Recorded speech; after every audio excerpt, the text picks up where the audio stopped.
Autant des hommes se sentent ici chez eux. Aujourd'hui, les quelques étudiants et travailleurs émigrés reviennent au pays. Quand revenez-vous?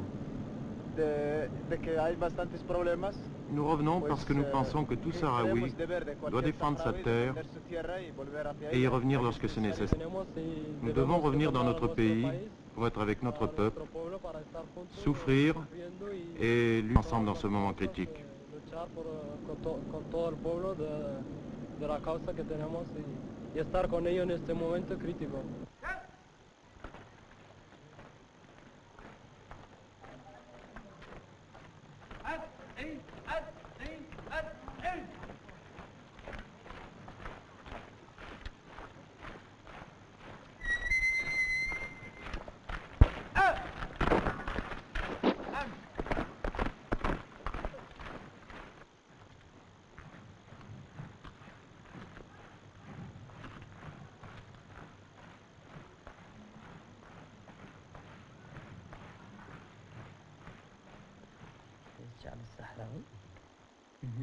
Nous sommes les fils du peuple sahraoui.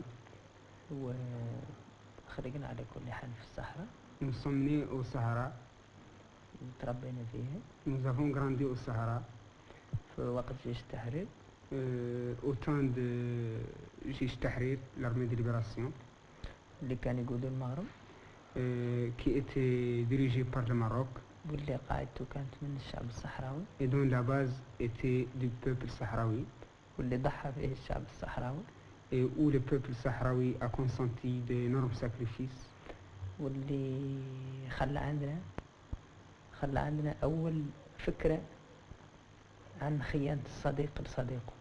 Et qui a laissé en nous la première idée de trahison de l'ami de son ami.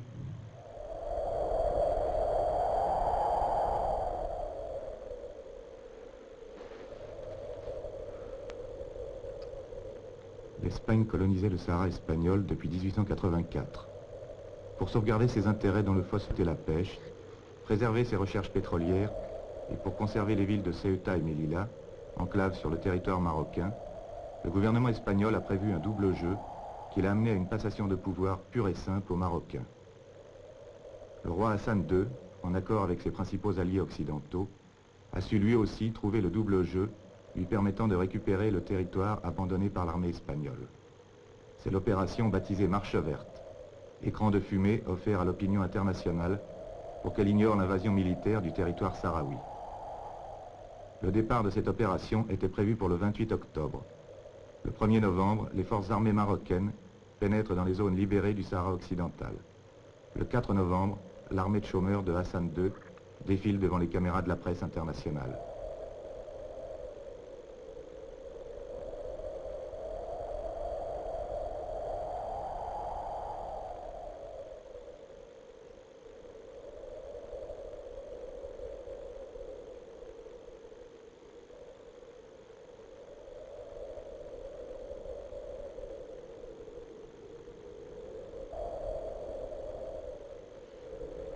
Il y a d'abord les bases de radar et de sonar américaines dans les îles Canaries. Et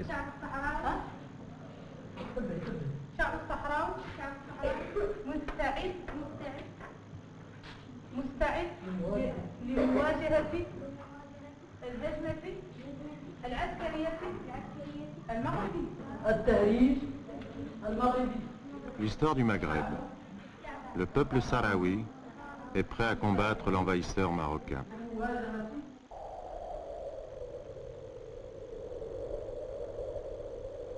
La résolution de l'ONU, numéro 1514, du 14 décembre 1960. Paragraphe 2. Tous les peuples ont le droit de libre détermination. En vertu de ce droit, ils déterminent librement leur statut politique et poursuivre librement leur développement économique, social et culturel. Paragraphe 3. Le manque de préparation dans les domaines politiques, économiques ou sociaux, ou dans celui de l'enseignement, ne doit jamais être pris comme prétexte pour retarder l'indépendance.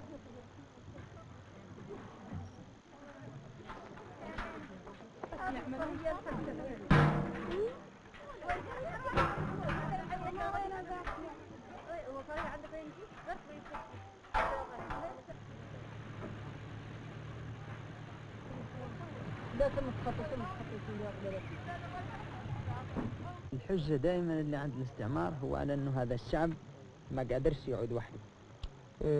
Un prétexte que le colonialisme est toujours à l'avant-scène, c'est que toujours ce peuple ne peut jamais se suffire à lui-même, ne peut pas se diriger lui-même. إما دائما ما هو متحضر، Ou bien il n'est pas civilisé, إما ما هو مثقف، ou bien il n'est pas cultivé, وإما ما عندوش الوسائل، ou bien il n'a pas les moyens, والله ما يعرف يستعمل هذه الوسائل. ou bien il ne sait pas employer ses moyens. على كل حال الشعب الصحراوي De toute façon, le peuple sahraoui بغى يستقل، veut l'indépendance. وعلى كل حال حامل السلاح باش يفرض هذا الاستقلال. Et il porte les armes pour arracher cette indépendance.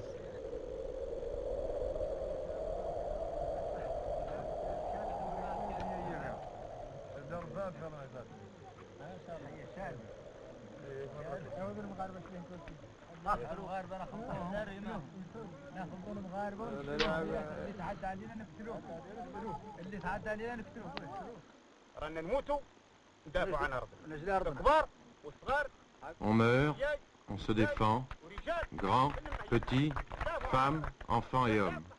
On défend le Sahara et vive le Sahara.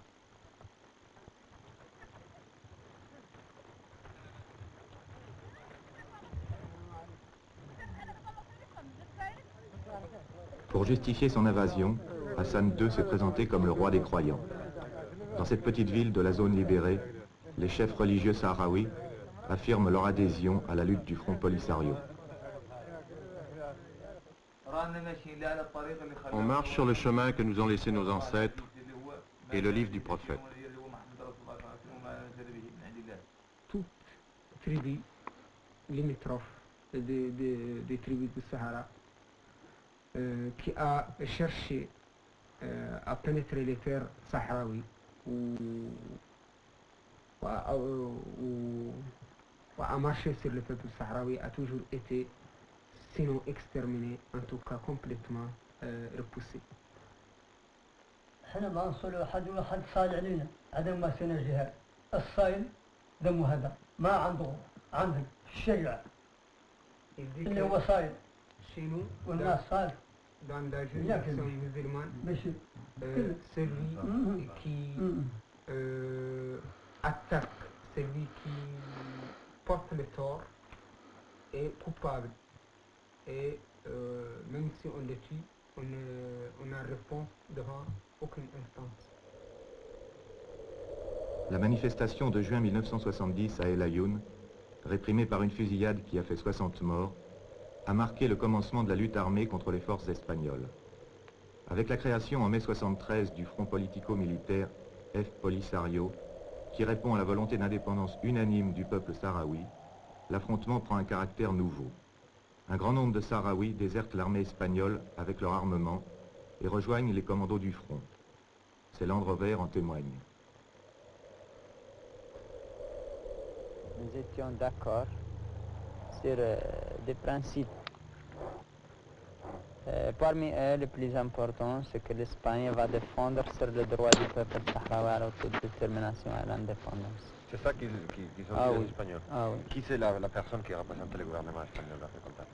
Le gouvernement espagnol était présenté par une délégation, mais il était dirigé par leur ministre des Affaires extérieures. Ça, c'est une carte secrète d'armée de l'invasion marocaine. Il était utilisé par, surtout il y en a des sortes comme ça, et utilisable par les colonels, chefs des bataillons de l'invasion militaire. Ce qu'on pense, c'est représente le parti du Sahara que les Marocains veulent l'occuper. L'autre partie, ça appartient de la Mauritanie, comme ils ont pensé eux. Ici, les traits rouges, ce qu'on a pensé, c'est les routes principales que les Marocains veulent d'occuper. Ça veut dire occuper parce que c'est les routes très importantes dans la région nord du Sahara. Mais aussi, il n'y a pas un trait de frontière.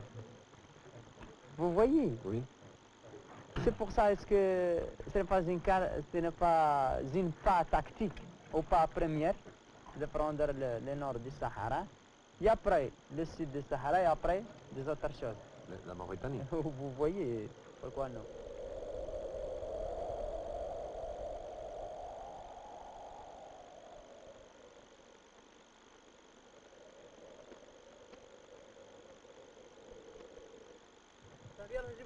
مروا جبل ما صافي يلا يلا يلا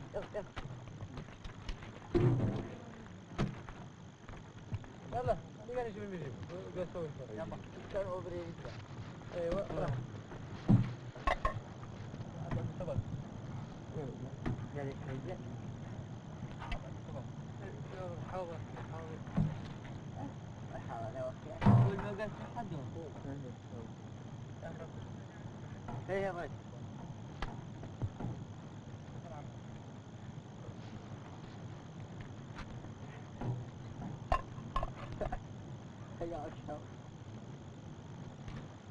ولا أريد هجرة أي نبي أو غدت لا أريد لقيت إلا لذكري لن أحد شمر بالصحراء وتلك من غيرهم من أي كان لا في القريب والبعيد صحراؤنا هي الوطن في سرنا وفي العلن. Alors les Marocains ont commencé leur intervention pour dans la région de Sagar Hamra et Rio d'Oro pour premièrement ils essaient de prendre la région du centre, c'est-à-dire de couper l'ouest de l'est. Pour cela ils ont divisé premièrement en trois parties. Une partie qui va à Jderia, l'autre à Hawza, l'autre à Al-Farsiya et d'autres vont aller vers Tfariti. Mais les guerrieros ont pu arrêter cette intervention militaire qui a commencé avant ce que le roi a appelé la marche verte. Alors, en ce qui concerne Jderia. Jderia, les premières interventions, ils allaient de Tantan directement et de l'Mseyed vers Jderia. Mais quand ils ont terminé de faire rentrer toutes les forces militaires royales qui sont au nord de Jderia, ils ont essayé d'amener les forces qui sont situées, c'est-à-dire les bataillons qui sont situés dans la région de Zak et de l'Bouerat. Voilà, ils font cette route. Jderia, comme vous l'avez vu hier, il est de 10 km d'ici. Il est situé là. Ici, ça se trouve Karb el Hawa, c'est une montagne. Alors, par là, ça se trouve une autre montagne. Ça s'appelle l'Hmada et la montagne s'appelle le Karab. Alors, il y a une route qui relie Mahbes et Jderia. Puis, une autre route qui relie Jderia et Zak. C'est une route nouvelle faite par les forces marocaines vers une quinzaine de kilomètres de Jderia. Et ça se trouve, ils ont situé un poste dans lequel ils ont mis un ou deux bataillons dans un point qui s'appelle Mourad. Il est situé là, il est vers une quinzaine de kilomètres. C'est d'ailleurs le poste qu'on a attaqué avant-hier soir. L'attaque a duré une demi-heure, c'est-à-dire de 7h30 et de 7h jusqu'à 7h30.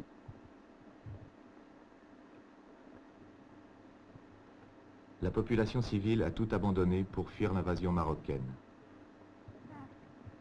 Dans cette région déshéritée, où l'on enregistre des gelées nocturnes, où la sous-alimentation est une donnée permanente, quel sort attend ces femmes et ces enfants, protégés seulement par quelques hommes de la milice populaire?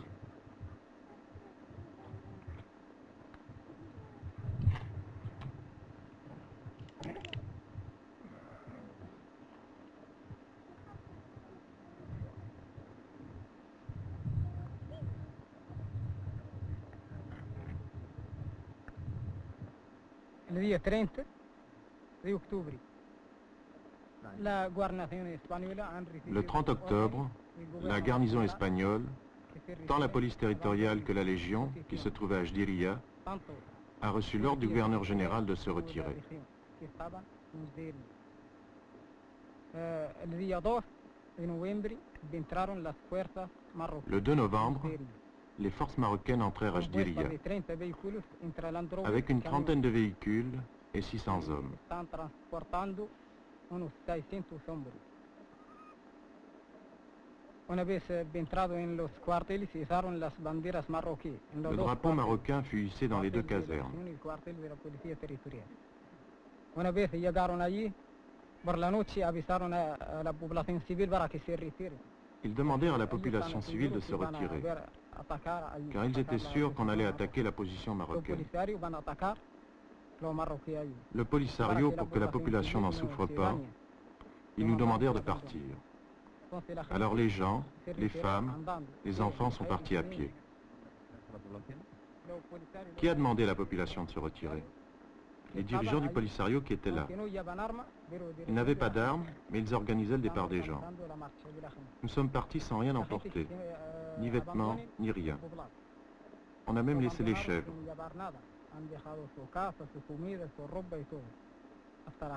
Les vieux qui ne pouvaient pas marcher sont restés.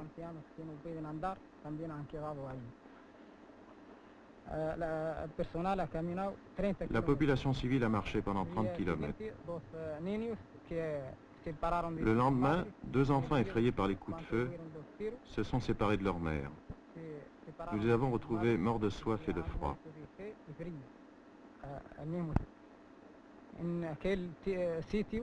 À l'emplacement du puits, nous sommes restés pendant 3 jours. C'était très dangereux car les combats étaient très proches. Et les gens du Polisario nous demandèrent de nous retirer.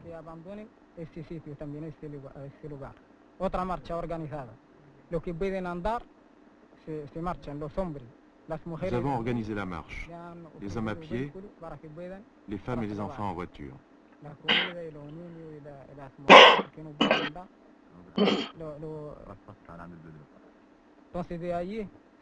Nous sommes restés 15 jours dans un autre endroit. Et le 22, il y a eu un affrontement juste là où nous étions, entre le Polisario et un bataillon marocain.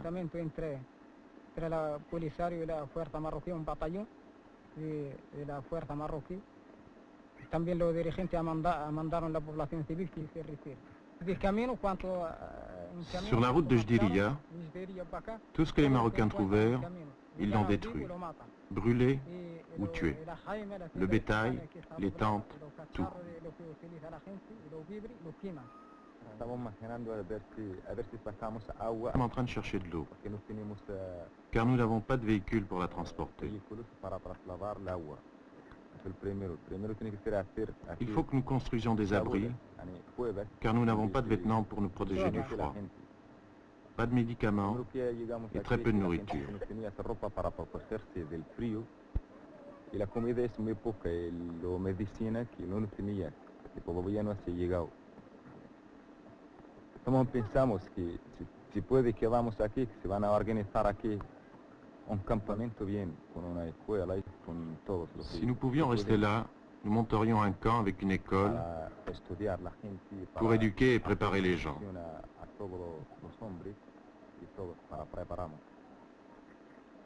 La población civil de Jdiria y tenías 1500 personas. Il y avait 1500 habitants à Jdiria.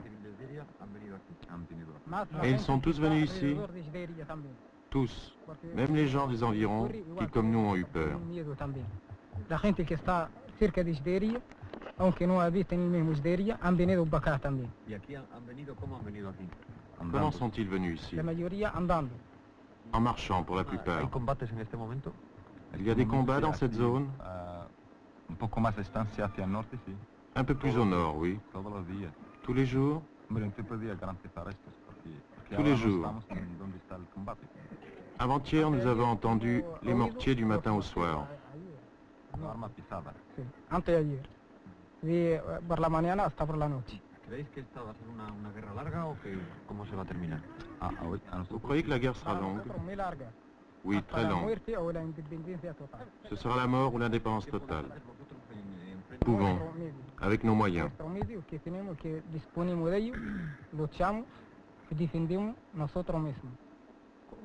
Toda la arma que trae Marruecos, nosotros, mientras que podemos resistir, con nuestro medio podemos resistir. Est-ce une guerre conventionnelle ou de guérilla? Guerra de guerrilla. Le plus important pour nous, c'est que là où arriveront les Marocains, ils mourront. Ils peuvent arriver jusqu'au centre du territoire, mais nous ne les laisserons jamais tranquilles.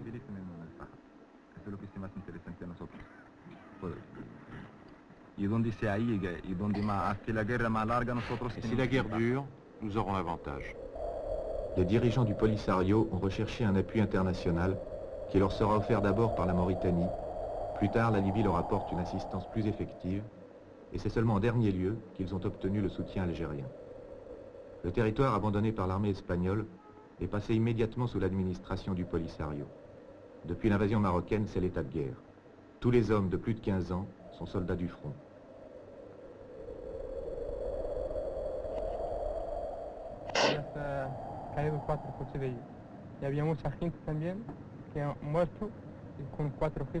Quatre de leurs voitures étaient détruites. Il y avait beaucoup de morts. Les soldats ne voulaient plus avancer, on les forçait à avancer. 4 de leurs chefs étaient morts. Et j'ai vu au moins 30 morts après l'attaque du tank au bazooka.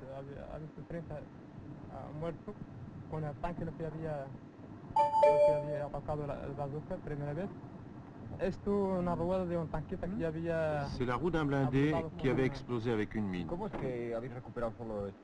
Pourquoi n'avez-vous récupéré que ce matériel? Parce qu'ils emportent les restes et leurs morts. L'armée marocaine subit déjà de lourdes pertes. La connaissance du terrain, le sens du camouflage font des guérilleros du Polisario un adversaire insaisissable, redoutable, malgré son armement insuffisant. Quelques jours après le tournage de ce film, le 27 novembre 1975, une colonne marocaine a pris Smara, troisième ville du Sahara occidental. On peut prévoir qu'elle va ainsi conquérir les grands axes et les villes. Mais après, le peuple sahraoui n'abandonnera pas la lutte. Assistera-t-on alors à un génocide? L'ONU fera-t-elle respecter les lois internationales? Le voisin algérien qui soutient le droit à l'autodétermination du peuple sahraoui et qui se sent à juste titre menacé, interviendra-t-il militairement?